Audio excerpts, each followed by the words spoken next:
이번 시간에는 우리 소프트웨어 생명 주기에 대해서 같이 한번 살펴보도록 하겠습니다. 폭포수 모형 같은 경우에는 이전 단계로 되돌아갈 수 있다 없다? 없다. 없으니까 되게 불편하겠죠.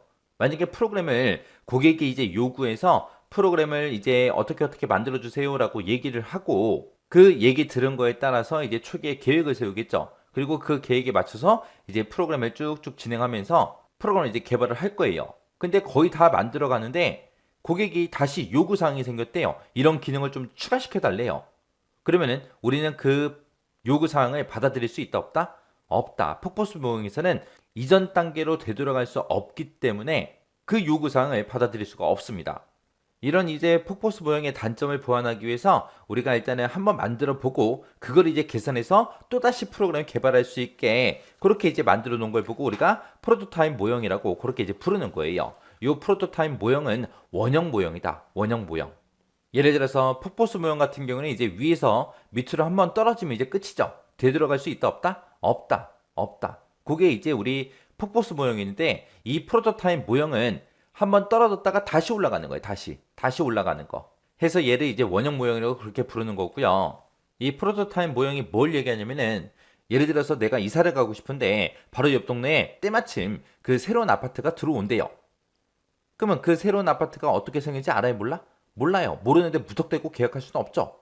일단 어떻게 생긴지 봐야죠. 그래서 건설사에서 미리 우리한테 뭘 만들어서 보여줘요. 모델하우스를 만들어서 우리한테 보여주죠. 이곳에 생길 그 아파트가 방 구조가 이렇게 생겼고 방이 몇 개다, 화장실은 이렇게 생겼다, 거실은 이렇게 생겼다, 부엌은 이렇게 생겼다, 구조가 이렇게 생겼다, 그리고 주변 시설은 이렇게 생기고 놀이터는 여기에 있고 주변의 교통편은 어떻게 된다. 그런 것들을 이제 모델하우스에서 다 만들어 놓고 이제 전부 다 사람들한테 설명을 해주죠. 그럼 우리는 그걸 보고 이제 이곳에 이제 아파트가 새로 들어오는데 이런 형태로 들어오겠구나. 내 마음에 드네 안 드네 우리가 판단해서 계약을 하든 말든 할 거 아니에요. 우리가 아파트를 살 때 뭐 다 지어놓고 건설사에서 분양하는 게 아니잖아요. 그래서 이 프로토타입 모형도 그것처럼 모델하우스처럼 얘네 이제 견본품이라는 걸 만듭니다. 시제품, 견본품 얘를 이제 만들어요. 그래서 이제 실제 개발된 그 소프트웨어에 대해서 견본품을 만들어서 최종 결과물을 사용자가 이제 예측할 수 있게끔 앞으로 이제 개발될 소프트웨어가 이런 형태로 생겼어. 이런 기능들이 있고 이런 것들이 있어라고 견본품을 만들어서 사용자한테 먼저 보여줘요. 그러면 사용자는 그 견본품을 보고 마음에 들면 이제 오케이 하겠죠. 만약에 부족하다. 그러면 여기에는 이런 기능을 더 넣고 이런 기능도 더 넣어줘. 그렇게 이제 사용자의 요구사항을 파악하기 위해서 그렇게 이제 만드는 걸 보고 우리가 견본품이라고 합니다. 그때 이제 견본품을 만들 때는 사용자와 시스템 사이에 인터페이스에 중점을 둬서 개발한다라고 했죠. 여기서 얘기하는 인터페이스 중심이 뭘 얘기하냐? 그때는 이제 디자인이 됐든 마감 처리가 됐든 그런 것들은 다 무시해버리고 그냥 실제 이 소프트웨어에 들어가는 그런 핵심 기능 있죠. 그런 것들만 구현을 해요. 그런 것들만 구현해서 이제 사용자한테 먼저 보여주는 거예요.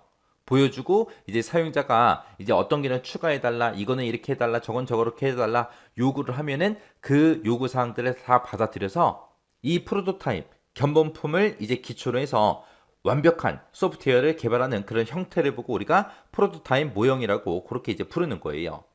그래서 이 프로토타입은 소프트웨어를 이제 한번 딱 만들고 끝! 그게 아니라 한번 만들어 보고 그걸 기초로 해서 이제 완벽한 소프트웨어를 개발하는 그런 형태죠. 그 얘기는 이제 소프트웨어의 완성도에 매우 큰 영향을 주는 거죠. 그래서 이 프로토타입 모형을 실제 개발될 그 소프트웨어에 대한 뭘 만든다? 견본품을 만든다. 만들어서 최종 결과물을 예측하는 그런 모형을 보고 우리가 프로토타입 모형이라고 하더라. 이거를 왜 한다? 사용자의 요구 사항을 파악하기 위해서. 해서 일단은 샘플을 하나 만들어서 보여주고 그 샘플을 가지고 어떤 기능들이 더 필요로 한지 어떤 건 필요 없는지 그런 사용자의 요구사항 같은 것들을 파악해서 완벽한 소프트웨어를 개발하는 그런 형태를 보고 우리는 프로토타입 모형이라고 하더라. 그때 이제 견본품은 어디에 중점을 두고 개발한다? 우리 인터페이스. 사용자와 시스템 사이의 인터페이스에 중점을 둬서 개발을 한다. 그렇게 이제 기억하시면 됩니다. 이번 시간에 우리 프로토타입 모형 문제를 같이 한번 풀어보도록 하겠습니다. 문제를 보니까 이제 소프트웨어 개발 방법론 중에서 실제 개발될 그 소프트웨어에 대해서 이제 견본품을 만든대요. 견본품을 만들어서 최종 결과물을 예측하는 그 모형이 뭐냐? 그걸 써라. 그렇게 이제 나왔습니다. 이렇게 이제 견본품 만들어서 최종 결과물을 예측하는 그런 모형을 보고 우리가 이제 프로토타입 모형 그렇게 이제 부르는 거죠.